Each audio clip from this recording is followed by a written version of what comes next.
ಮಕ್ಕಳೇ, ಈ ದಿನ ಒಂದು ವಿಶೇಷವಾದಂತಹ ತರಗತಿಯನ್ನ ನಿಮಗೆ ನಾನು ತಗೊಳ್ತಾ ಇದ್ದೇನೆ. ಅದ್ಯಾವುದಪ್ಪ ಅಂತ ಹೇಳಿದ್ರೆ ಸೇತುಬಂಧ ಕಾರ್ಯ ಅಂತ ಹೇಳಿ. ಈಗ ಸೇತುಬಂಧ ಕಾರ್ಯ ಈ ಪರಿಕಲ್ಪನೆಯನ್ನ ನಿಮಗೆ ತಿಳಿಸೋದಕ್ಕಿಂತ ಮುಂಚೆ ಒಂದು ಸಣ್ಣ ಕಥೆಯನ್ನು ಹೇಳ್ತಾನೆ. ಕಥೆ ಅಂದ ತಕ್ಷಣ ನಿಮ್ಗೆಲ್ಲರಿಗೂ ಖುಷಿಯಾಗುತ್ತೆ ತಾನೆ?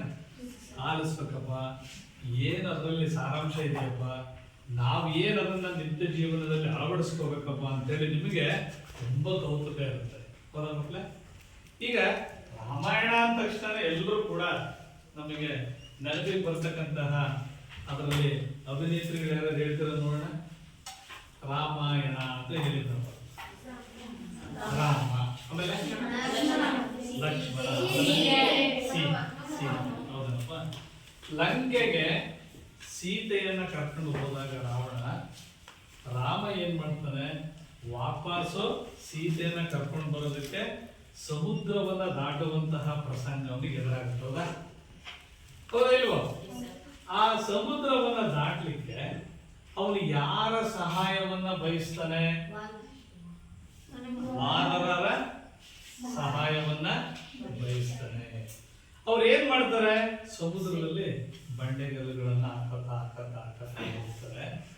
ಈ ಕಡೆಯಿಂದ ಆ ಕಡೆಗೆ ಸುಲಭವಾಗಿ ಅವರು ಲಂಕೆಯನ್ನು ಮುಟ್ಲಿಕ್ಕೆ ಸಹಾಯಕ ಆಗ್ತದೆ ಇಲ್ವೋ? ಆಗುತ್ತೆ ತಾನೆ? ಹಾಗೇನೆ ಇಲ್ಲಿ ಸಹಾಯ ಆಗ್ಲಿಕ್ಕೆ ನಮಗೆ ಬೇಕಾಗಿದ್ದುದು ವ್ಯಕ್ತಿಗಳು ಮತ್ತು ಒಂದು ವಸ್ತು. ಅವೆರಡರ ಸಹಾಯದಿಂದ ರಾಮ ಸುಲಭವಾಗಿ ಲಂಕೆಗೆ ಹೋಗಿ ಸೀತಾಮಾತೆಯನ್ನ ಕಾಣಲಿಕ್ಕೆ ಸಾಧ್ಯತೆ ಆಯಿತು ಮಕ್ಕಳೇ. ಹಾಗೇನೆ 9ನೇ ತರಗತಿ ನೀವು ಬಂದಿದ್ದೀರಿ ಅಂದ್ರೆ 9ನೇ ತರಗತಿಯಲ್ಲಿ ಕಲಿಯುವಂತಹ ಎಲ್ಲಾ ಅಧ್ಯಾಯಗಳಲ್ಲಿ 8ನೇ ತರಗತಿಯಲ್ಲಿ ಕಲಿತಿರ್ತಕ್ಕಂತಹ ಅಂಶಗಳು ಬಹಳಷ್ಟು ಪುನರಾವರ್ತನೆ ಆಗ್ತವೆ. ಅವನ್ನ ಪುನರ್ಮನನ ಮಾಡ್ಕೋಬೇಕೀಗ. ಹೌದಾ? ಆ ಪುನರ್ಮನನ ಮಾಡಿಕೊಳ್ಳುವಂತಹ ಸಮಯದಲ್ಲಿ ನಾವು ಅಲ್ಲಿ ಕಲಿತಿರ್ತಕ್ಕಂತಹ ಕಲಿಕಾಂಶಗಳಿಗೆ ಸಂಬಂಧಿಸಿದ ಹಾಗೆ ಒಂದೊಂದೇ ಲೆಕ್ಕವನ್ನ ಬೋರ್ಡ್ ಮೇಲೆ ಬಿಡಿಸ್ತಾರೆ. ನೀವು ಬಿಡಿಸ್ತೀರ ಅಂತ ಏನಪ್ಪ. ಹಾಗೇನೆ ಅದಕ್ಕೆ ಸಂಬಂಧಿಸಿದ ಹಾಗೆ ಮುಂದಿನ ತರಗತಿಗೆ ಯಾವುದು ಬರುತ್ತೆ ಅಂತಕ್ಕಂಥದ್ದನ್ನ ನಾನು ನಿಮಗೆ ಹೇಳ್ತಾ ಹೋಗ್ತೇನೆ. ಈಗ ಮೊದಲಿಗೆ ನಾವು ಸಂಖ್ಯೆಗಳ ಪರಿಕಲ್ಪನೆ ಬರೋಣ.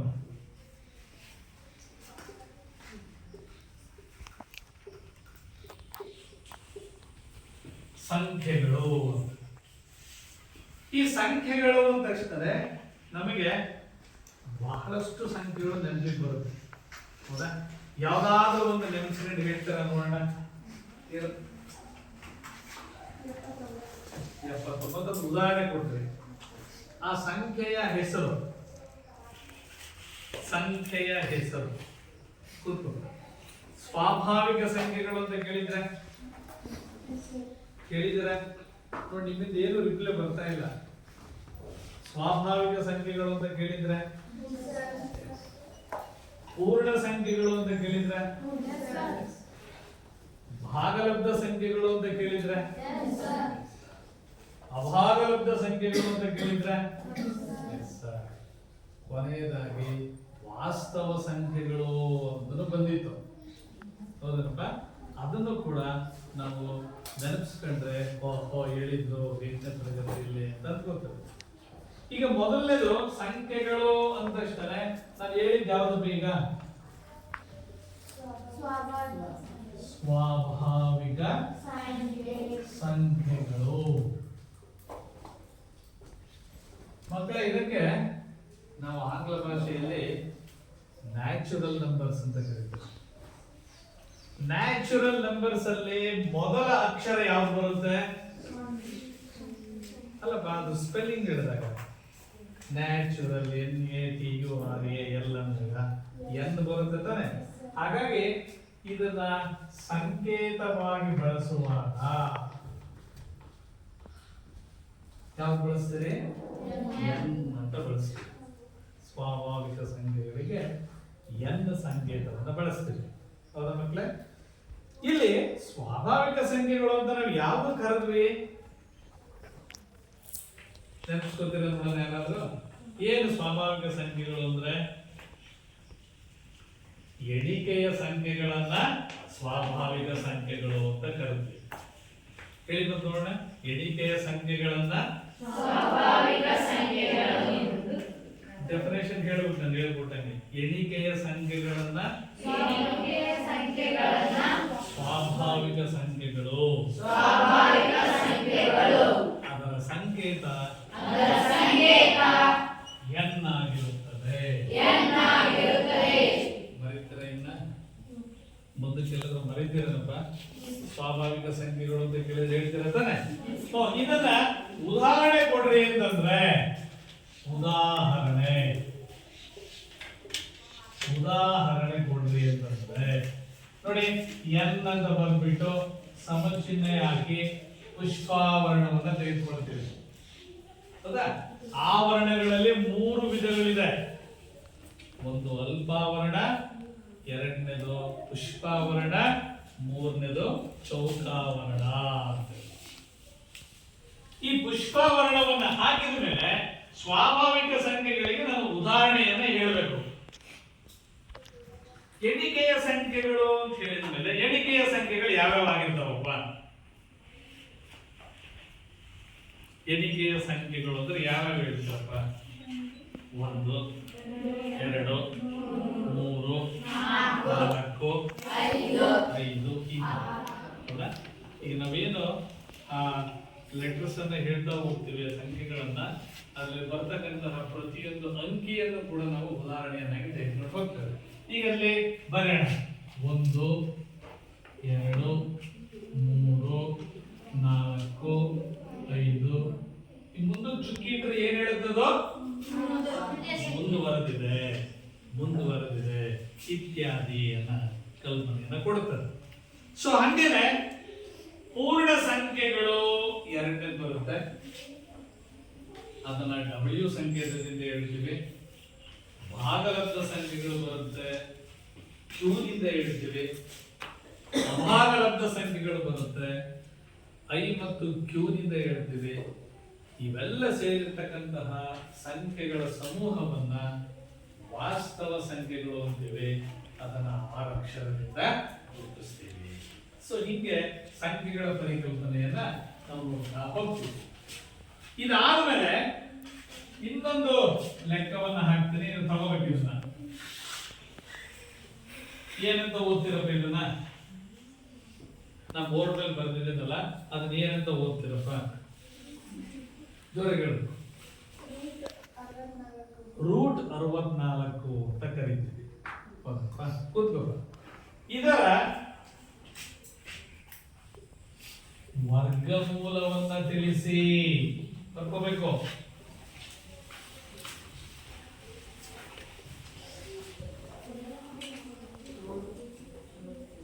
ಇದರ ವರ್ಗಮೂಲವನ್ನ ತಿಳಿಸಿ ಅಂತ ಬರೆದಿದೆ. ನೋಡೋಣ, ಯಾರು ನಿಮ್ಮಲ್ಲಿ ಜಾಣರಿದ್ದೀರಿ ಅವರು ಉತ್ತರವನ್ನ ಹೇಳ್ತೀರಿ. ಈಗ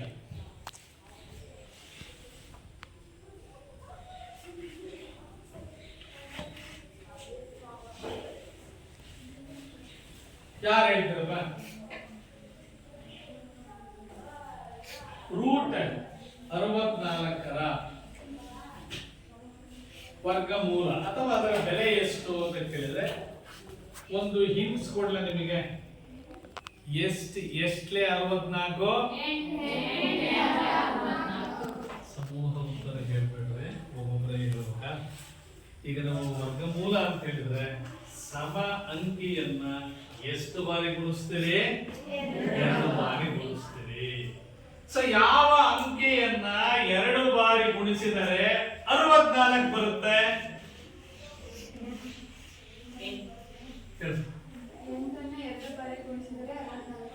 ಹೌದಾ? 8ಅನ್ನ 2 ಬಾರಿ ಗುಣಿಸಿದರೆ 64 ಬರುತ್ತೆ. ಈಗ ಇದಕ್ಕೆ ಉತ್ತರ ನಾನು ಏನಂತ ಬರೀತೀನಿ? 8 ಅಂತ ಬರೀತೀನಿ. ಈಗ ಸುಮ್ಮನೆ ಇನ್ನೊಂದು ಪ್ರಶ್ನೆ ಕೇಳ್ತಾನೆ, ಅದೇ ತರ ಒಂದು ಉತ್ತರ ಹೇಳ್ತಕ್ಕಂಥದ್ದು. ಅದನ್ನೇನು ಬರ್ಕೊಳ್ಳೋದು ಬೇಡ, ಹಂಗೆ ಕೇಳ್ರಿ. ಈಗ ಸುಲಭದ ಕೇಳ್ತಾನೆ, ಚಿಕ್ಕದು ಕೇಳ್ತಾನೆ. 16ರ ವರ್ಗಮೂಲ ಎಷ್ಟು?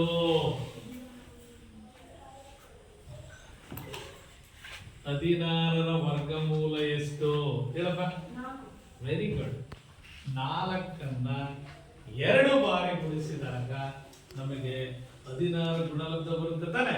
ಹಾಗಾಗಿ 16ರ ವರ್ಗಮೂಲ ಅಂತ ಹೇಳಿದ್ರೆ ನಾವೇನ್ ಬರೀತೀವಿ? 4ಅನ್ನು ಬರೀತೀವಿ. ಇವೆಲ್ಲ ನೀವು ಕಲ್ತಿದ್ರೆ ಒಂದು ತಿಂಗಳ ಗ್ಯಾಪ್ ಆಯ್ತಲ್ಲ, ಓದೋದ್ ಬಿಡ್ತಲ್ಲ, ಅದಕ್ಕೆ ಉತ್ತರ ನಿಮಗೆ ಸ್ಮರಣೆಗೆ ಬರ್ತಾ ಇಲ್ಲ ಅನ್ಸ್ತದೆ. ಹೌದಪ್ಪ?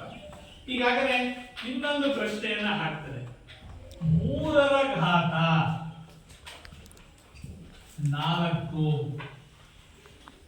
ಇದರ ಬೆಲೆ ಎಷ್ಟು?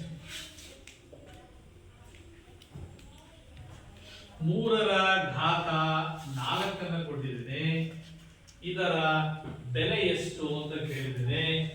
ಇದನ್ನ ಬಿಡಿಸೋದಕ್ಕೆ ಒಂದು ವೆರಿ ಗುಡ್. ನಿನ್ನ ಹೆಸರು ಹೇಳಬೇಡ? ಗಂಗಾಧರ. ನೋಡಿ, ಅವನು ಚೆನ್ನಾಗಿ ಕಲ್ತಿದ್ದಾನೆ ಗಣಿತನ. ನಾನು ಯಾವ ಪ್ರಶ್ನೆ ಕೇಳಿದ್ರು ಉತ್ತರ ಹೇಳ್ತಾನೆ. ಎಷ್ಟು ಬರುತ್ತಪ್ಪ? 12 ಅಂತ ಅಂದ.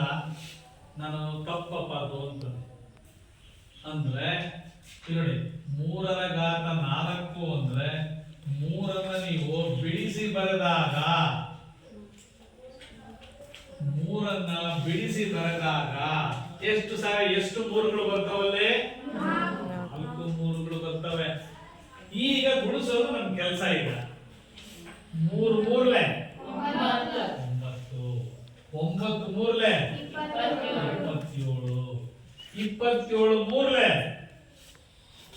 ಸ್ವಲ್ಪ ಕಷ್ಟ ಆಗಿದೆ. 27 ಮತ್ತು 3ಅನ್ನ ಗುಣಿಸಿ ಬೇಗ ಯಾಕೆ ಹೇಳ್ತಾರೆ ನೋಡೋಣ. Very good. ಎಷ್ಟು ಬರುತ್ತಪ್ಪ? 80. ಅಂದ್ರೆ ನೋಡಿ, ಇದು ಘಾತಾಂಕ ರೂಪದಲ್ಲಿದೆ, ಇಂಡೆಕ್ಸ್ ಫಾರಂ ನಲ್ಲಿದೆ ಮಕ್ಕಳೇ. ಇದನ್ನ ಆಧಾರ ಸಂಖ್ಯೆ ಅಂತ ಕರಿತೀವಿ, ಇದನ್ನ ಘಾತ ಸೂಚಿ ಅಂತ ಕರಿತೀವಿ. ಎಲ್ಲಿ ನೋಡೋಣ? 3ಅನ್ನ ಏನಂತ ಕರಿತೀವಿ? ನನಗೆ ಕೇಳಿಸ್ಲಿಲ್ಲ. Very good. 4ಅನ್ನ ಏನಂತ ಕರಿತೀವಿ? ಏನಂತ ಕರಿತೀವಿ? ಘಾತ ಸೂಚಿ, ಘಾತಾಂಕ, ಇಂಡೆಕ್ಸ್ ಅಂತ ಇಂಗ್ಲಿಷ್ ಅಲ್ಲಿ ಕರಿತೇವೆ. ಅಂದ್ರೆ ಈ ಆಧಾರ ಸಂಖ್ಯೆಯನ್ನ ನೀವು ಎಷ್ಟು ಬಾರಿ ಗುಣಲಬ್ಧವಾಗಿ ಬರಿಬೇಕು? 4 ಬಾರಿ ಗುಣಲಬ್ಧವನ್ನಾಗಿ ಬರೀಬೇಕು. ಆಗ ಗುಣಲಬ್ಧ ಏನ್ ಬಂತು? 81. ಸುಲಭ. ಇಂಥದ್ದು ಇನ್ನೊಂದು ಲೆಕ್ಕ ಕೊಟ್ರೆ ಆಮೇಲೆ ಮಾಡ್ತಾರೆ ಲಾಸ್ಟಿಗೆ. ಈ ಪರಿಕಲ್ಪನೆ ನೀವು ಅರ್ಥ ಮಾಡ್ಕೊಳ್ಳಿ. ಆಮೇಲೆ ಈ ಇನ್ನೊಂದು ಪ್ರಶ್ನೆ ಇದೆ. ಎಷ್ಟದ ನಾನು ಬರ್ದಿದ್ದೀಗ? 90 ಡಿಗ್ರಿಗೆ ಸಮನಾದ ಕೋನವನ್ನ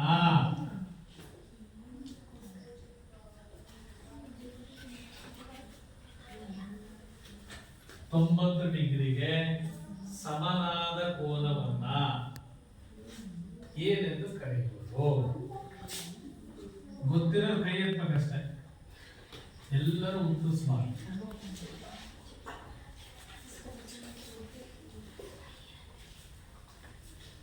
ಏನ್ ಹೇಳಪ್ಪ?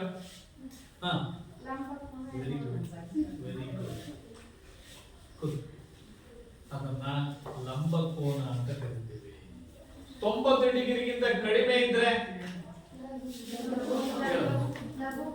ಲಘು ಕೋನ ಅಂತ ಕರಿತೀವಿ. 90 ಡಿಗ್ರಿಗಿಂತ ಜಾಸ್ತಿ ಇದ್ರೆ ವಿಶಾಲ ಕೋನ ಅಂತ ಕರಿತೀವಿ. ಈ ಪರಿಕಲ್ಪನೆ ಕಳೆದ ತರಗತಿಗಳಲ್ಲಿ ನಿಮ್ಗೆ ನೆನಪಿದೆ ತಾನೆ? ಅಂದ್ರೆ ಈಗ ನೋಡಿ, ಲಂಬ ಕೋನದ ನೆನಪು ಮಾಡ್ಕೊಂಡ್ರಿ, ಲಘು ಕೋನದ ನೆನಪು ಮಾಡ್ಕೊಂಡ್ರಿ, ವಿಶಾಲ ಕೋನದ ನೆನಪು ಮಾಡ್ಕೊಂಡ್ರಿ. 3 ವಿಧದ ಕೋನಗಳು. ಇದೊಂದು ಪ್ರಶ್ನೆಯಿಂದ ನಿಮಗೆ ಜ್ಞಾಪಕಕ್ಕೆ ಬಂದು ಉತ್ತರ ಮಕ್ಕಳೇ. ಈಗ ನಾನು ಇನ್ನೊಂದು ಪ್ರಶ್ನೆಯನ್ನ ನಿಮಗೆ ಕೊಡ್ತಾನೆ. ಅದು ಯಾವ್ದಪ್ಪ ಅಂತಂದ್ರೆ, ಗುಣಲಬ್ಧವನ್ನ ಕಂಡು ಹಿಡಿಯಿರಿ.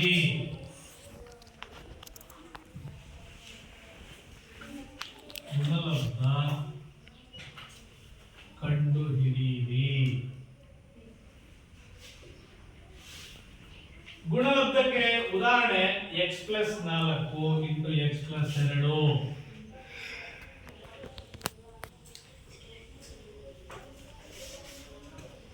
X plus 4 into X plus 2. ನೋಡಿ ಇದು ಯಾರಾದ್ರೂ ನೀವು ಸಾಕು ಬಿಡಿಸ್ತೀರಿ ಬೋರ್ಡ್ ಮೇಲೆ ಅಂತ ನಿಮಗೆ ಕಾಣಿಸ್ಕೊಡ್ತಾರೆ. ಬೋರ್ಡ್ ಮೇಲೆ ಬಂದು ಬಿಡಿಸ್ಕೊ, ಇಲ್ಲ ತೋರಿಸಿ ಸರ್ ಅಂತಂದ್ರೆ ತೋರಿಸ್ಬಿಡ್ತಾರೆ. ತೋರಿಸ್ಲಾ? ಒಂದು ನೆನಪು ಮಾಡ್ಕೊಂತೀರಾ? ಇಲ್ಲಿ ನೋಡಿ ಮಕ್ಕಳೇ, ಇದು a plus B into A minus B ನಿತ್ಯ ಸಮೀಕರಣ ನೆನಪು ಬರುತ್ತೆ ನಮಗೆ. ಆದ್ರೆ ಇಲ್ಲಿ ಎರಡೂ ಪ್ಲಸ್ ಇದೆ. ಹಾಗಾಗಿ ನಾವು ಸಾಮಾನ್ಯ ಗುಣಾಕಾರದ ಮೂಲಕ ಈ ಎರಡರ ಗುಣಲಬ್ಧವನ್ನ ಕಂಡುಹಿಡಿಯೋಣಂತೆ. ಇಲ್ಲಿ ನೋಡಿ ಮೊದಲನೇ ಪದ ಏನಿದೆ ಇಲ್ಲಿ x ಇದೆ. ಓಕೆ, ಇಲ್ಲಿ ದ್ವಿಪದ ಏನ್ ಕೊಟ್ಟಿದೆ x ಪ್ಲಸ್ 2. ಇಲ್ಲಿ ಪ್ಲಸ್ 4 ಇದೆ ತಾನೆ. ಈ ಪ್ಲಸ್ 4ರಿಂದ ಈ ದ್ವಿಪದ x ಪ್ಲಸ್ 2 ನಾವು ತಗೋಬೇಕು, ಗುಣಿಸ್ಬೇಕು. ಗುಣಿಸ್ತಾ ಇದ್ದೀವಿ. ಈಗ ನಿಮ್ಮನ್ನೇ ಕೇಳ್ತಾನೆ, ಈಗ ಗುಣಲಬ್ಧ ಏನ್ ಬರುತ್ತಪ್ಪ? ಈಗ ನೋಡಿ x ಇದೆ ಗುಣಿಸ್ಬೇಕು ಅಂತ ಹೇಳ್ತಾ ಇದೆ. x ಮತ್ತು x ಅನ್ನ ಗುಣಿಸಿದ್ರೆ ಏನ್ ಬರುತ್ತೆ ಗುಣಲಬ್ಧ? x ಮತ್ತು x ಅನ್ನು ಗುಣಿಸಿದ್ರೆ x ಘಾತ 1 ಬರುತ್ತೆ.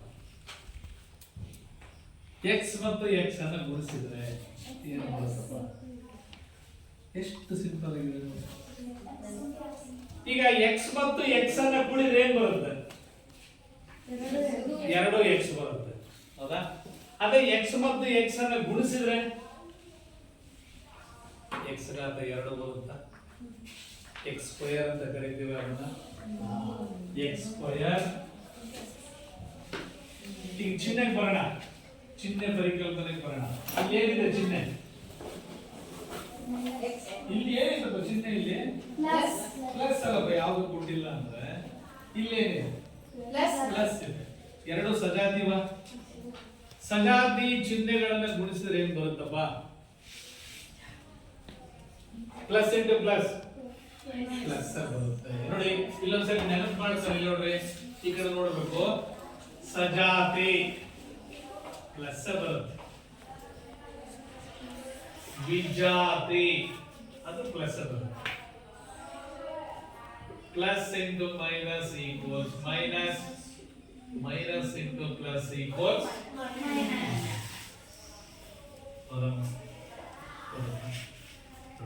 ಈಗ ಇಲ್ಲಿ ಪ್ಲಸ್ ಮತ್ತು ಪ್ಲಸ್ ಇರೋದ್ರಿಂದ ಏನ್ ಮಾಡಬೇಕು? ಪ್ಲಸ್ ಅನ್ನು. x ಮತ್ತು 2 ಗುಣಿಸಿದ್ರೆ 2x ಬರುತ್ತೆ. ಪ್ಲಸ್ ಮತ್ತು ಪ್ಲಸ್ ಅನ್ನು ಗುಣಿಸಿದ್ರೆ ಆಗುತ್ತೆ. ಈಗ ಇದಕ್ಕೆ ಬರೀ ಪ್ಲಸ್ ಮತ್ತು ಪ್ಲಸ್ ಅನ್ನು ಗುಣಿಸಿದ್ರೆ ಪ್ಲಸ್ ಆಗುತ್ತೆ. 4 ಮತ್ತು x ಅನ್ನು ಗುಣಿಸಿದ್ರೆ 4x ಆಗುತ್ತೆ. ಈ ಪ್ಲಸ್ ಮತ್ತು ಈ ಪ್ಲಸ್ ಮತ್ತೆ ಗುಣಿಸೋದು. ಪ್ಲಸ್ ಇಂಟು ಪ್ಲಸ್ ಗುಣಿಸಿದ್ರೆ ಏನು ಬರುತ್ತೆ? ಪ್ಲಸ್ ಬರುತ್ತೆ. 4 2 ಈಕ್ವಲ್ಸ್ x ಸ್ಕ್ವೇರ್. ನೋಡಿ ಇವೆರಡು ಸಜಾತಿವಿವು, ಅಂದ್ರೆ ಒಂದೇ ಜಾತಿವು, ಒಂದೇ ಚಿಹ್ನೆ ಇರ್ತಕ್ಕಂಥವು. 4ಕ್ಕೆ 2 ಕೂಡಬೇಕಷ್ಟೇ. 4ಕ್ಕೆ 2 ಕೂಡಿದ್ರೆ ಎಷ್ಟು ಬರುತ್ತೆ? ಎಷ್ಟು ಬರುತ್ತೆ? 6 ಬರುತ್ತೆ. ಅಲ್ಲಿ ಬೀಜಾಕ್ಷರ ಏನಿದೆ? ಇಲ್ಲಿ x ಇದೆ. ನಾನು ಪ್ಲಸ್ 6x ಅಂತ ಬರೀತೀನಿ. ಆಯ್ತಾ? ಮತ್ತೆ ಪ್ಲಸ್ 8 ಅನ್ನ ಕೊನೆಗೆ ಹಂಗೆ ಬರೀಬೇಕು, ಹೌದಾ? ನೋಡಿ ಇದು x ಪ್ಲಸ್ 4 ಅನ್ನ x ಪ್ಲಸ್ 2 ಇಂದ ಗುಣಿಸಿದಾಗ ಬರುವಂತಹ ಗುಣಲಬ್ಧ. 10 ಸೆಕೆಂಡ್ ಬೇಗ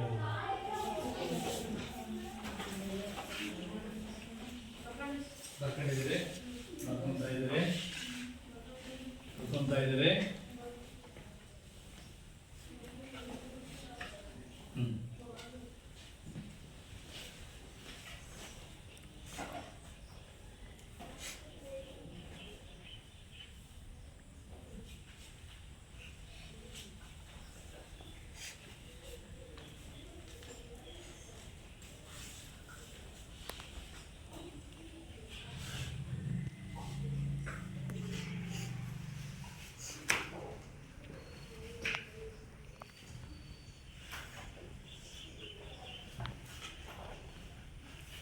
ಮುಂದಿನ ಪ್ರಶ್ನೆ, ಬಾಹುಗಳ ಆಧಾರದ ಮೇಲೆ ತ್ರಿಭುಜದ ವಿಧಗಳನ್ನ ಹೆಸರಿಸಿ ಅಂತ ಕೇಳ್ತಾನೆ. ನೋಡೋಣ, ಗಂಗಾಧರ ಕೈ ಎತ್ಬಿಟ್ಟ. ಬಾಹುಗಳ ಆಧಾರದ ಮೇಲೆ ತ್ರಿಭುಜದ ವಿಧಗಳನ್ನ ಹೆಸರಿಸಿ. ಒಂದ್ ಹೇಳಪ್ಪ ನೋಡೋಣ. Very good. ಅವನ್ ಯಾವ್ದು ಹೇಳ್ದ? ಯಾವ್ದು ಹೇಳ್ದ? ಸಮಬಾಹು ತ್ರಿಭುಜ. ಯಾವ್ದು ಹೇಳ್ದ? ಸಮಬಾಹು ತ್ರಿಭುಜ. ಏನ್ ಸಮಬಾಹು ತ್ರಿಭುಜ ಅಂದ್ರೆ? ನೋಡಿ, ಗುರು ಬಿಟ್ಬಾರ್ದು. ಒಬ್ರು ಹೇಳೋದನ್ನ ನೀಟಾಗಿ ಕೇಳಿಸ್ಕೋಬೇಕು. ಒಳ್ಳೆ ಆಲಿಸುವಿಕೆ ಇದೆಯಲ್ಲ, 3 ಸರಿ ಓದೋದಕ್ಕೆ ಸಮ ಅಂತ. ಅವ್ನು ಹೇಳ್ತಾನೆ ಡೆಫಿನೇಷನ್. ಹೇಳಬೇಕಂದ್ರೆ 3 ಬಾಹುಗಳು ಸಮನಾಗಿದ್ರೆ ಅಂತಹ ತ್ರಿಭುಜವನ್ನ ಏನಂತ ಕರೀತೀರಿ? ಏನಂತ ಕರೀತೀರಿ? ಏನಂತ ಕರೀತೀರಿ? ಎರಡನೇದು ಯಾರು ಹೇಳ್ತೀರಪ್ಪ? ಎರಡನೇದು ಯಾರು ಹೇಳ್ತೀರಪ್ಪ?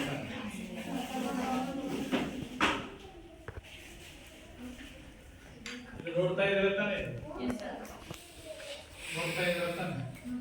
ಸರಿ ಸುಮಾರಾಗಿ 3 ಬಾಹುಗಳು ಸಮನಾಗಿ ಗೋಚರಿಸ್ತಾ ಇದ್ರಿಂದ ಇದನ್ನ ನಾವು ಸಮಬಾಹು ತ್ರಿಭುಜ ಅಂತ ಹೇಳ್ಬೋದಾ? Very good. ಎರಡನೇದು ಯಾವ್ದು ಹೇಳ್ತೀಯಪ್ಪ? Very good. ಎರಡನೇದು ಯಾವ್ದು? ಸಮಬಾಹು ತ್ರಿಭುಜ. ಹಂಗಂದ್ರೆ ಏನು? ಯಾರು ಹೇಳ್ತೀರ ನೋಡೋಣ. ಬೇರೆ ಬೇರೆ ಆಗಿರ್ತಾರೆ. ಬೇರೆ ಬೇರೆ ಆಗಿದ್ರೆ ಅಸಮ, ಒಂದೇ ಆಗಿದ್ರೆ ಸಮ. ಇಲ್ಲಿ ನೋಡಿ, ಅದಕ್ಕೆ ಉದಾಹರಣೆ ತೋರಿಸ್ಬೋದ? ಇದು ಒಂದು ಅಳತೆ ಇದೆ, ಇದು ಒಂದು ಅಳತೆ ಇದೆ, ಇದೇ ಒಂದು ಅಳತೆ ಇದೆ.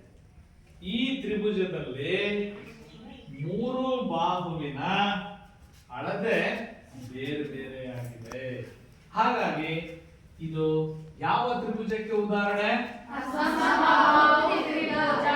ಅಸಮಬಾಹು ತ್ರಿಭುಜಕ್ಕೆ ಉದಾಹರಣೆ. ಇನ್ನೊಂದು ಹೇಳಪ್ಪ. ನಾನು ಆಗಲೇ ಹೇಳಿದ್ನಲ್ಲ, ಇದು 90 ಡಿಗ್ರಿ ಇದ್ರೆ ಎಂತ ತ್ರಿಭುಜ ಅಂತ ಕರೀತೀರಿ? 90 ಡಿಗ್ರಿ ಇದ್ರೆ ಲಂಬಕೋನ ತ್ರಿಭುಜ. ನೋಡಿ, ಲಂಬಕೋನ ತ್ರಿಭುಜದಲ್ಲಿ ಒಂದು ಕೋನ 90 ಡಿಗ್ರಿ ಇರುತ್ತೆ. ಅದು ಹೆಂಗಿರುತ್ತಪ್ಪ ಅಂದ್ರೆ ತೋರಿಸ್ತಾರೆ.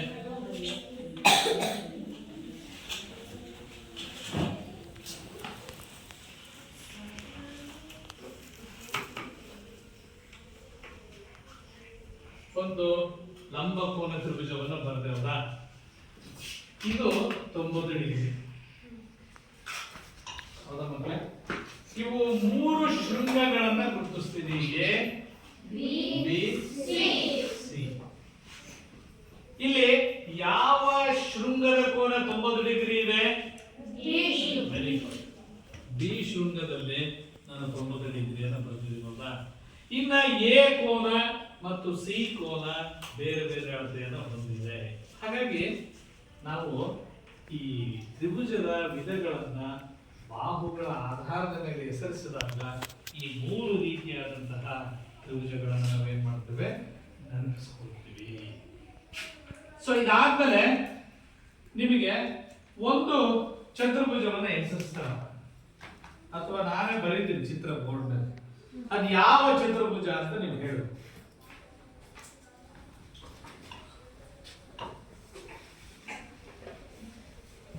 ಇದು ಇದಕ್ಕೆ ಮತ್ತು ಇದಕ್ಕೆ ಮತ್ತು ಇದಕ್ಕೆ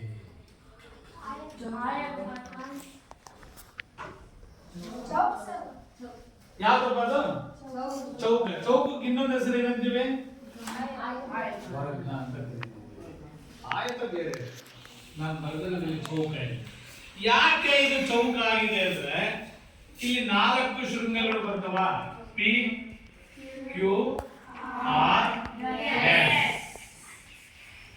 ಈಗ 4 ಶೃಂಗಗಳು ಬರದ ತಕ್ಷಣ ಇಲ್ಲಿ 4 ಬಾಹುಗಳು ಕಾಣಿಸ್ತಾ ಇದೆ ನಮಗೆ. ಎಷ್ಟು ಬಾಹು ಕಾಣಿಸ್ತಾ ಇದೆ? 1ನೇ ಬಾಹು ಹೇಳ್ತೀರಾ ಯಾರು ನೋಡೋಣ? ಒಂದು ಬಾಹು ಹೇಳಬೇಕಾದ ವೆರಿ ಗುಡ್ ಪಿ ಕ್ಯೂ ಬಾಹುವಿಗೆ ನಾವು ಈಗ ತಲೆ ಮೇಲೆ ಈಗ ಆಟೆಗೆರೆಯನ್ನು ಹಾಕ್ತೇವೆ. ಎರಡನೇದು ಕ್ಯೂ ಆರ್,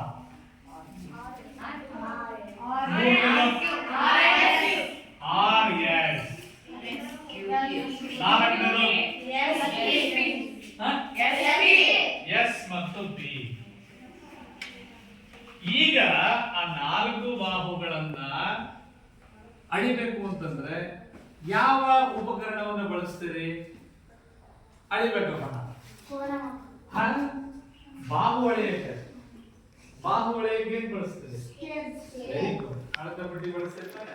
ಕನ್ನಡದಲ್ಲಿ ಅಳತೆ ಪಟ್ಟಿ ಅಂದ್ರೆ ಇಂಗ್ಲಿಷ್ ಅಲ್ಲಿ ಅದಕ್ಕೆ ಸ್ಕೇಲ್ ಅಂತ ಕರೀತಾರೆ. ಸೊ ನಾನು ಇದನ್ನ ಅಳತೆ ಮಾಡಿದಾಗ ಈಗ ಇದು 4 ಬಂತು, ಇದು 4 ಬಂತು, ಇದು 4 ಬಂತು, ಇದು ಕೂಡ 4 ಬಂತು. ಹೌದಾ? ಎಲ್ಲಾ ಬಾಹುಗಳು ಸಮನಾದ ಅಳತೆಯನ್ನು ಹೊಂದಿರವೆ ಅಂದ್ರೆ ಅದು ಎಂತಹ ಚತುರ್ಭುಜ ಆಗುತ್ತೆ? ಸಮಬಾಹು ಚತುರ್ಭುಜ. ಸರಿ, ಅದಕ್ಕೊಂದು ಹೆಸರು ಹೇಳಿದ್ರಲ್ಲ, ವೆರಿ ಗುಡ್. ಯಾವುದು? ವರ್ಗ ಅಥವಾ ಚೌಕ, ಚಚ್ಚೌಕ. ಇಂಗ್ಲಿಷ್ ಅಲ್ಲಿ ಸ್ಕ್ವೇರ್ ಅಂತ ಕರೀತೀವಿ. ಇಂಗ್ಲಿಷ್ಗೆ ಸ್ಕ್ವೇರ್ ಅಂತ ಕರೀತೀವಿ. ನೋಡಿ, ಇದರ ಲಕ್ಷಣಗಳನ್ನ ಯಾವ್ದಾದ್ರೂ ಎರಡು ಲಕ್ಷಣಗಳನ್ನ ವರ್ಗವನ್ನ ಕುರಿತು ಹೇಳ್ರಿ ಅಂತಂದ್ರೆ ಮೊದಲನೇ ನೋಡ್ತಿದ್ದಂಗೆ 4 ಬಾಹುಗಳು ಸಮನಾಗಿರ್ತವೆ ಹೇಳ್ಬೋದಾ? ಆಮೇಲೆ 4 ಕೋನಗಳು ಎಂತ ಕೋನಗಳಾಗಿರ್ತವೆ? Very good. ಎಂತ ಕೋನಗಳಾಗಿರ್ತವೆ?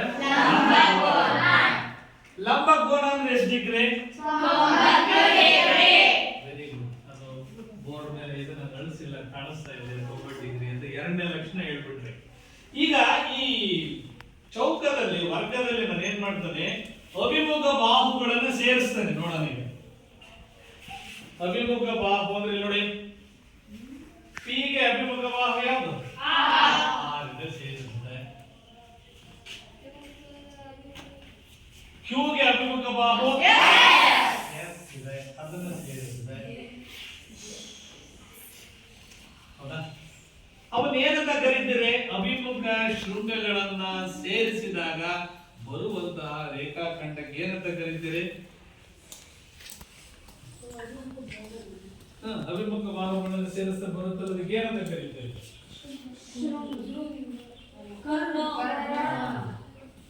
ಏನಂತ ಕರೀತಾರೆ ಅದಕ್ಕೆ? ಎರಡೂ ಕರ್ಣಗಳು ಪರಸ್ಪರ ಸಮನಾಗಿರ್ತವೆ. ಆಮೇಲೆ ಸಮನಾಗಿ ಅರ್ಧಿಸುತ್ತವೆ. ಇನ್ನೊಂದು ಲಕ್ಷಣ ನೋಡ್ರಿ, ಸಮನಾಗಿ ಅರ್ಧಿಸುತ್ತವೆ. ಹೆಂಗೆ ಅರ್ಧಿಸಿದವೆ ಅಂತ ನೋಡಿದ್ರೆ ಈ ನೋಡಿ, ಇದನ್ನ ಓ ಅಂತ ನಾವು ಸೂಚಿಸಿದ್ರೆ, ಛೇದಕ ಬಿಂದುವನ್ನ ಓ ಅಂತ ಸೂಚಿಸಿದ್ರೆ, ಇಲ್ಲಿ ಪಿ ಮತ್ತು ಓ ಎಷ್ಟಿರುತ್ತೋ ಓ ಮತ್ತು ಆರ್ ಕೂಡ ಅಷ್ಟೇ ಇರುತ್ತೆ. ಹಾಗೇನೆ ಇನ್ನೆರಡು ಹೇಳಿ ನೋಡೋಣ.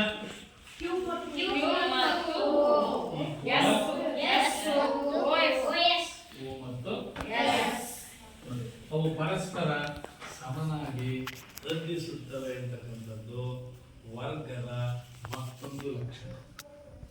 ಅದನ್ನ ಬಾಹುಗಳು ಸಮನಾಗಿರುತ್ತೆ, ಕೋನಗಳು ಸಮನಾಗಿರುತ್ತೆ, ಕರ್ಣಗಳು ಸಮನಾಗಿರುತ್ತವೆ, ಕರ್ಣಗಳು ಪರಸ್ಪರ ಸಮನಾಗಿ ವರ್ಧಿಸುತ್ತವೆ. ಈ ಲಕ್ಷಣಗಳನ್ನ ನಾವು ವರ್ಗದಲ್ಲಿ ನೋಡ್ತೀವಿ. ಹಂಗೆ ಇನ್ನೊಂದು ಬರೀತೀನಿ, ಅದು ಯಾವ ಚಿತ್ರ ಅಂತ ಹೇಳ್ಬೇಕು ನೀವು.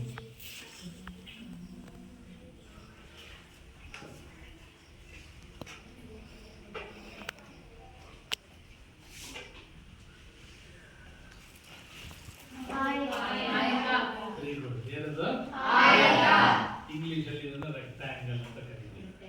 ಇಂಗ್ಲಿಷ್ ಅಲ್ಲಿ ಅಂತ ಕರೀತೀವಿ. ನೋಡಿ, ಇಲ್ಲಿ ಏನಾಗುತ್ತೆ ಮಕ್ಕಳೇ, ಅಭಿಮುಖ ಬಾಹುಗಳು ಮಾತ್ರ ಸಮನಾಗಿರ್ತವೆ. ಹೌದಲ್ಲ? ಇಲ್ಲಿ ನಾವು ಇದಕ್ಕೂ 4 ಶೃಂಗಗಳನ್ನ ಬರ್ಕೊಂಡ್ರೆ ಇದು ಬೇರೆ ಬರೀತೀವಿ. ಎ, ಬಿ, ಸಿ ಮತ್ತು ಡಿ ಅಂತ ಬರೀತೀವಿ. ಇಲ್ಲಿ ಎ ಮತ್ತು ಡಿ ಗೆ ಸಮನಾಗಿರೋದು ಯಾವುದು? ಹೇಳ್ರಿ BC ಬಿ ಮತ್ತು C ಎ ಬಿ ಗೆ ಸಮನಾಗಿರೋದು ಯಾವುದು? ಎ ಬಿ ಗೆ ಸಮನಾಗಿರೋದು ಡಿ ಸಿ. ಸಮ ಮತ್ತು ಸಮಾಂತರವಾಗಿ ಇರ್ತಕ್ಕಂತಹ ಬಾಹುಗಳ ಲಕ್ಷಣಗಳನ್ನ ನಾವಿಲ್ಲಿ ನೋಡ್ತಾ ಬರ್ತೀವಿ. ಹಂಗಾಗಿ ಇದು ಆ ಚಿತ್ರಕ್ಕೆ ಸಂಬಂಧಿಸಿದಂತೆ ಕಾಣಿಸುವಂತಹ ಲಕ್ಷಣಗಳು. ಈಗ ನಿಮಗೆ ಒಂದು ರಚನೆಯನ್ನ ಕೊಡ್ತೇನೆ. ರಚನೆ ಅಂತಂದ್ರೆ ನೀವು ಅದನ್ನ ಮಾಡಿಬಿಟ್ಟು ತೋರಿಸ್ತಕ್ಕಂಥದ್ದು, ಹೌದೇನಪ್ಪ? ಈಗ ನನ್ನ ಪ್ರಶ್ನೆ ಏನಪ್ಪಾ ಅಂತಂದ್ರೆ 3 ಸೆಂಟಿಮೀಟರ್ ಸರಳ ರೇಖೆಯನ್ನ ಎಳೆದು ತಗೊಳ್ಳಿ, ಬರ್ಕೊಳ್ಳಿ. 3 ಸೆಂಟಿಮೀಟರ್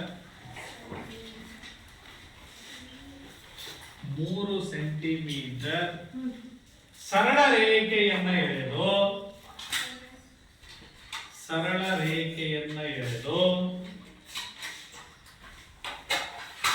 ಅದಕ್ಕೆ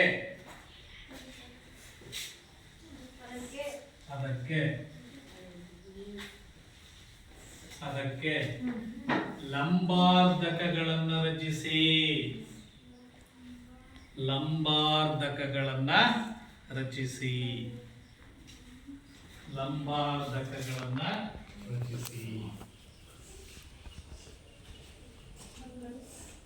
ಈಗ ನಾನು ಸರಳ ರೇಖೆಯನ್ನ ಎಳೆಬೇಕು ಅಂತಂದ್ರೆ ಏನ್ ಬಳಸ್ಬೇಕಪ್ಪ? ಅಳತೆ ಪಟ್ಟಿ, ಸ್ಕೇಲ್, ಆಮೇಲೆ ಪೆನ್ಸಿಲ್, ಹೌದಪ್ಪ? ಇಲ್ಲಿ 3 ಸೆಂಟಿಮೀಟರ್ ತಗೋತಾನೆ ನಾನು.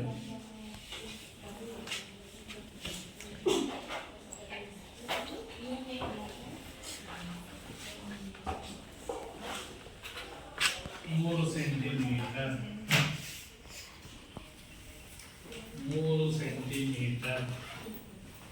ಅದಕ್ಕೆ 2 ಶೃಂಗಗಳನ್ನ ಗುರುತಿಸ್ಕೋಬೇಕು. ಆ 2 ಶೃಂಗಗಳು ನಾನು ಇಲ್ಲಿ ಎಂ ಮತ್ತು ಎನ್ ಅಂತ ತಗೋತೀನಿ. ಹಿಂದಿನ ತರಗತಿಯಲ್ಲಿ ಮಾಡಿದರೆ ಅದನ್ನು ನೆನಪಿಸ್ಕೊಳ್ಳಿ. ಈಗ ಲಂಬಾರ್ಧಕವನ್ನ ರಚನೆ ಮಾಡಲಿಕ್ಕೆ ನಾನು ಏನ್ ಬಳಸ್ಬೇಕಪ್ಪ? ಉಪಕರಣನ ಕೈವಾರವನ್ನ ತೆಗೆದುಕೊಂಡು ಇಲ್ಲಿ ಅರ್ಧಕ್ಕಿಂತ ಜಾಸ್ತಿ ತಗೋಬೇಕು.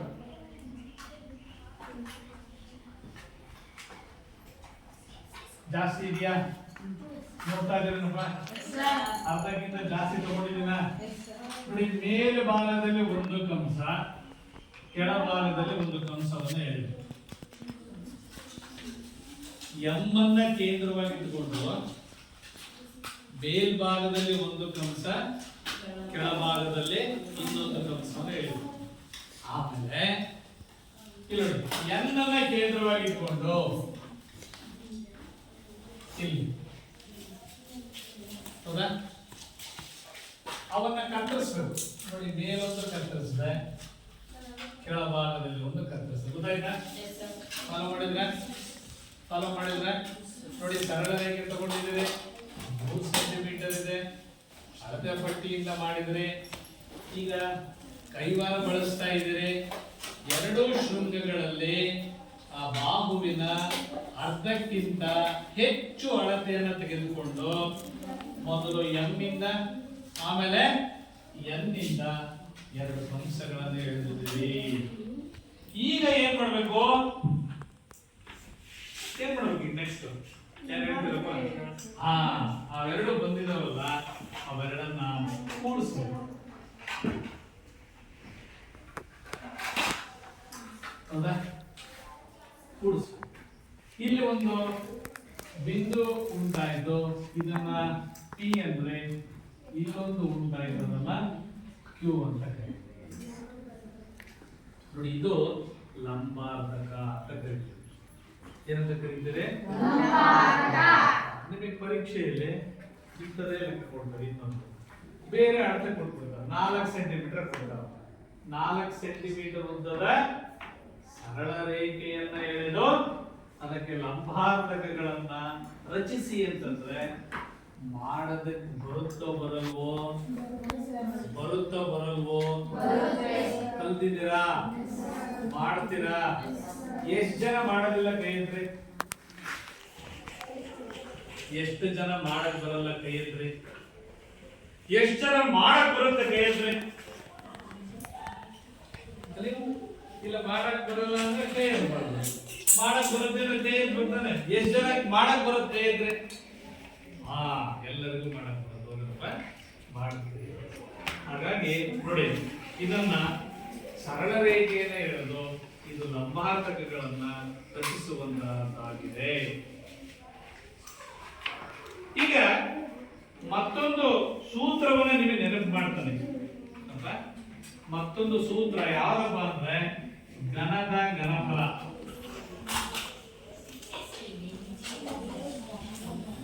ಯಾವುದು? ಘನದ ಘನಫಲ. ಸೊ ಘನದ ಘನಫಲ ಕಂಡುಹಿಡಿಯಲಿಕ್ಕೆ ಸೂತ್ರ ಯಾವಪ್ಪ ಕೇಳೋಣ.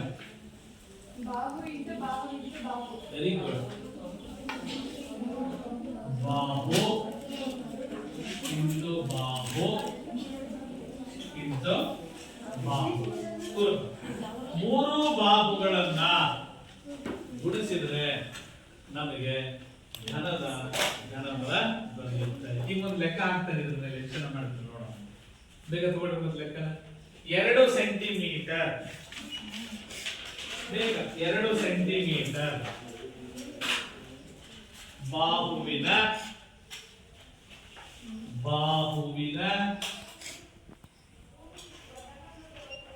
ಘನದ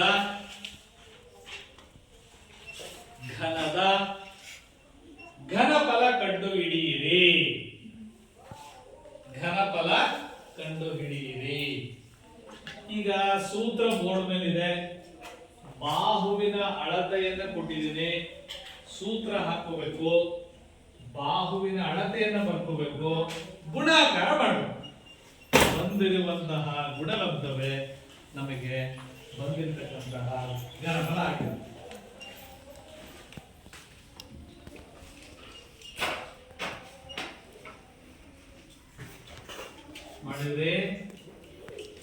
ಮಾಡಿದ್ರೆ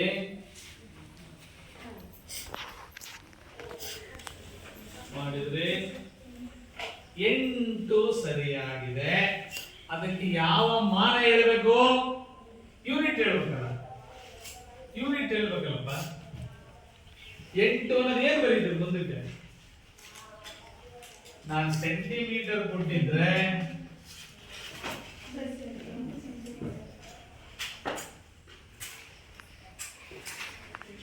ಸೆಂಟಿಮೀಟರ್ ಕೊಟ್ಟಿದ್ರೆ 8 ಸೆಂಟಿಮೀಟರ್ ಕ್ಯೂಬ್ ಅಂತ ಬರೀತೀವಿ, ಹೌದಾ?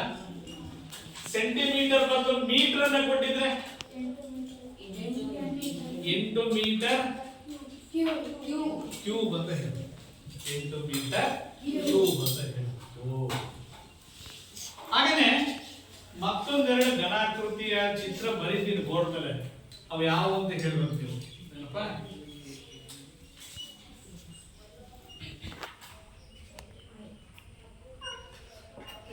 ಇದು ಯಾವ ಚಿತ್ರ? ಇದು ಕೋನ್. ಕೋನ್ ಅನ್ನೋದು ಇಂಗ್ಲಿಷ್ ಬರ, ಕನ್ನಡದಾಗ ಏನಂತೀರ ಅದಕ್ಕೆ? ಶಂಕು ತಾನೆ? ಏನಂತ ಕರೀತೀವಿ? ಶಂಕು. ಇದನ್ನ ಯಾರು ಹೇಳ್ತೀವಿ ನೋಡೋಣ. Very good. ಸಿಲಿಂಡರ್ಗೆ ಕನ್ನಡದಾಗೆ ಅದು ಇಂಗ್ಲಿಷ್ ಪದ ಸಿಲಿಂಡರ್ ಅನ್ನೋದು. ಓಕೆ, ಅಕ್ಸೆಪ್ಟ್ ಮಾಡ್ಕೊಳ್ತೀನಿ. ಕನ್ನಡದಾಗ ಏನಂತಾರೆ ಅದಕ್ಕೆ? ಸ್ತಂಭಾಕೃತಿ. ಏನಂತ ಕರೀತೇವೆ? ಓಕೆನಪ್ಪ. ಈಗ ಇದುವರೆಗೂ ನಾನು ನಿಮಗೆ ತಿಳಿಸಿಕೊಟ್ಟಂತಹ ಅಂಶಗಳೆಲ್ಲವೂ ಕೂಡ ನೀವು ಕಳೆದ ತರಗತಿಯಲ್ಲಿ ಕಲ್ತಿದ್ದೀರಾ ಇಲ್ವೋ? ಕಲ್ತಿದ್ದೀರಿ. ಈಗ ನಾವು ಏನ್ ಮಾಡಿದ್ವಿ? ಅದನ್ನ ಪುನರ್ಮನನ ಮಾಡಿದ್ವಿ, ನೆನಪಿಸ್ಕೊಂಡ್ವಿ, ಅವ್ರು ಬಿಡಿಸುವಂತಹ ವಿಧಾನ ಹೇಗೆ ಅಂತಕ್ಕಂಥದ್ದನ್ನ ಅರ್ಥ ಮಾಡ್ಕೊಂಡ್ವಿ. ಸೊ ಇದನ್ನೇ ಮಕ್ಕಳೇ ಮುಂದಿನ ತರಗತಿಗೆ ಅನುಕೂಲವಾಗುವಂತಹ ಕೆಲವು ಪ್ರಶ್ನೆಗಳನ್ನ ನಾವು ನೀವು ಚರ್ಚೆ ಮಾಡೋದನ್ನೇ ಸೇತು ಬಂಧ ಕಾರ್ಯ ಅಂತ ಕರಿತೀವಿ. ಸೇತು ಬಂಧ ಕಾರ್ಯ. ಈಗ ನಾನು ತಿಳಿಸಿರೋ ಅಂಶಗಳಲ್ಲಿ ಒಂದು 5 ಪ್ರಶ್ನೆ ರಸಪ್ರಶ್ನೆಯಾಗಿ ಕೇಳ್ತಾನೆ. ಎಷ್ಟು ಪ್ರಶ್ನೆ? 5 ಪ್ರಶ್ನೆಗಳನ್ನ ರಸಪ್ರಶ್ನೆಯಾಗಿ ಕೇಳ್ತಾನೆ. ಎಲ್ಲರೂ ಉತ್ತರ ಹೇಳ್ಬಾರ್ದು. ಏನಪ್ಪ? ಒಬ್ಬರು ಉತ್ತರ ಹೇಳಿದ್ರೆ ಎಲ್ಲರಿಗೂ ಚೆನ್ನಾಗಿ ಕೇಳಿಸುತ್ತಲ್ಲ. ಸಮೂಹ ಉತ್ತರವನ್ನು ಕೊಟ್ರಿ ಅಂತಂದ್ರೆ ಗೊತ್ತಾಗದೇ ಆಗೋದೇ ಇಲ್ಲ. ಈಗ ಮೊದಲ ಪ್ರಶ್ನೆ ನಂದು ನಿಮಗೆ ಕೇಳ್ತಕ್ಕಂಥದ್ದು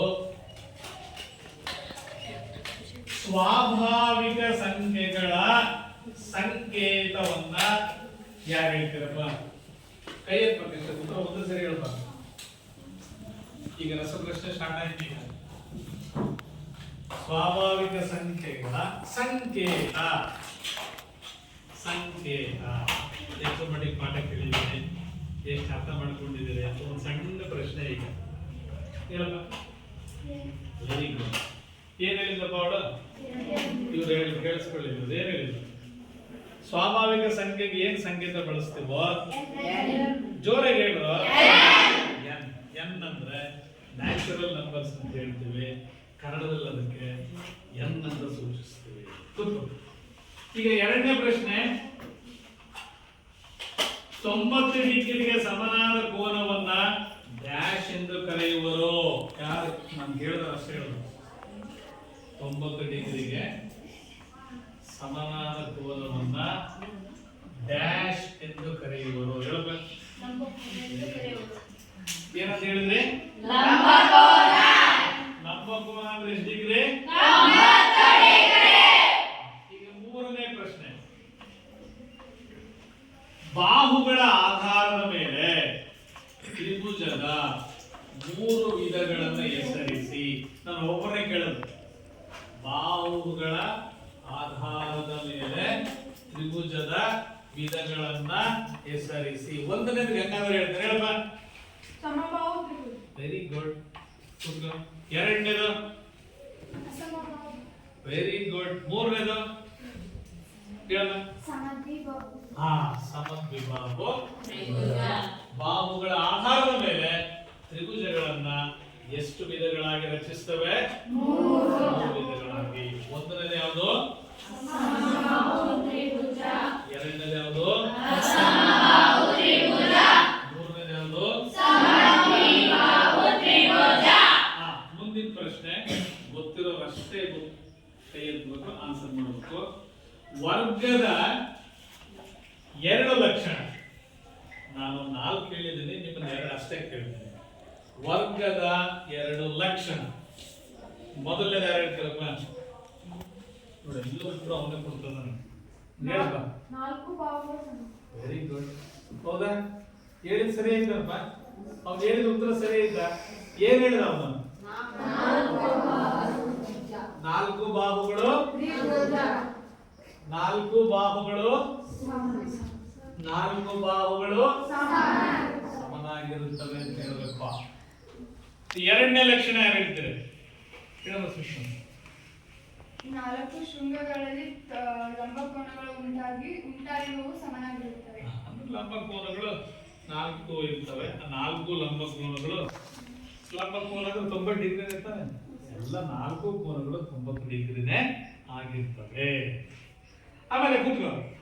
ಅದರಲ್ಲಿ ಅಭಿಮುಖ ಶೃಂಗಗಳನ್ನು ಸೇರಿಸಿದಾಗ ಏನು ಉಂಟಾಗುತ್ತೆ ಅಂತ ಹೇಳಿದ್ರೆ ಏನುಂಟಾಗುತ್ತೆ? ಕನ್ನಡಕ್ಕೆ ಇಂಗ್ಲಿಷ್ ಅಲ್ಲಿ ನಾವು ಡಯಾಗ್ನಲ್ ಅಂತ ಏನಂತ ಕರಿತೀವಿ? ಈಗ ಇನ್ನು ಕೊನೆಯ ಪ್ರಶ್ನೆ. ಈಗ ಇನ್ನೊಂದು ರಸ ಪ್ರಶ್ನೆಯಲ್ಲಿ ಎಷ್ಟನೇ ಪ್ರಶ್ನೆ? ಈಗ ಕೊನೆಯ ಪ್ರಶ್ನೆ. ಘನದ ಘನಫಲ ಕಂಡು ಹಿಡಿಯುವ ಸೂತ್ರ ಹೇಳ. ಬಾಹು ಇಂಟು ಬಾಹು ಇಂಟು ಬಾಹು. ಈಗ ಸಪೋಸ್ ಈಗ ಅಲ್ಲಿ ಉದಾಹರಣೆ ಕೊಟ್ಟಿದ್ದಲ್ಲ, ಬೇರೆ ಉದಾಹರಣೆ ಹೇಳಬೇಕು. ಒಂದು ಬಾಹುವಿನ ಅಳತೆ 3 ಸೆಂಟಿಮೀಟರ್ ಆದ್ರೆ, ಒಂದು ಬಾಹುವಿನ ಅಳತೆ 3 ಸೆಂಟಿಮೀಟರ್ ಆದ್ರೆ ಘನದ ಘನಫಲ ಎಷ್ಟಾಗುತ್ತೆ? ಮನಸ್ಸಿನಾಗೆ ಲೆಕ್ಕ ಮಾಡೋದು ನೋಡೋಣ ಯಾರು ಬೇಗ ಹೇಳ್ತಾರೆ ಗೊತ್ತಿರೋರು ಕೈ ಎತ್ತಬೇಕು. ಬಾಬು ಇಂಟು ಬಾಬು ಇಂಟು ಬಾಬು ಅಂದ್ರೆ ಇದ್ದಾನೆ 3 ಸೆಂಟಿಮೀಟರ್ ಹೇಳ್ತಾ ಇದ್ದಾನೆ 3 ಅನ್ನು ಎಷ್ಟು ಸರಿ ಗುಣಿಸ್ಬೇಕು 3 ಸರಿ ಗುಣಿಸ್ಬೇಕು. ಯಾರಿಗೆ 3 ಬಗ್ಗೆ ಬರುತ್ತೋ ಅವ್ರು ಬೇಗ ಉತ್ತರ ಹೇಳ್ಬಿಡ್ತಾರೆ. 27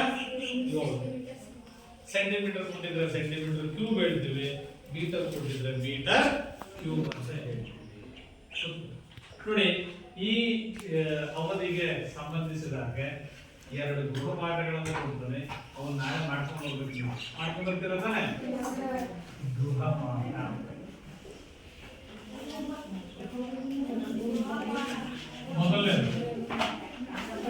ಮೊದಲನೇ ಪ್ರಶ್ನೆ, ವರ್ಗದ 4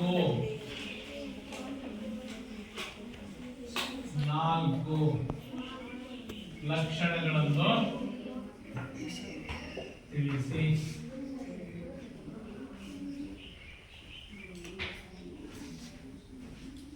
ಐದು ಸೆಂಟಿಮೀಟರ್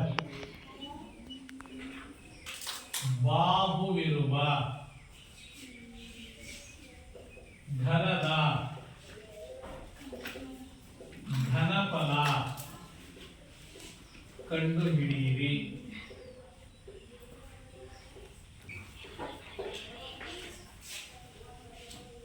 ಮೂರನೇ ಪ್ರಶ್ನೆ,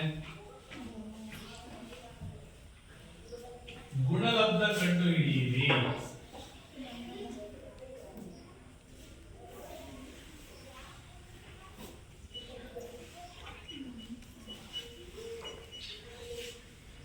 x plus 3 into x plus 5. ನಾಲ್ಕನೇ ಪ್ರಶ್ನೆ, ಬಾಹುಗಳ ಆಧಾರದ ಮೇಲೆ ತ್ರಿಭುಜಗಳ ವಿಧ ತಿಳಿಸಿ. 4 ಪ್ರಶ್ನೆ ಸುಲಭ ಇದಾವ ಕಷ್ಟ ಇದಾವ? ಸುಲಭ ಇದಾವ ಕಷ್ಟ ಇದಾವ? ಯಾರು ಮಾಡ್ಕೊಂಡ್ ಬರಲ್ಲ ನಾಳೆ ಎಲ್ಲ ಮಾಡ್ಕೊಂಡ್ ಬರ್ತೀರ ತಾನೆ?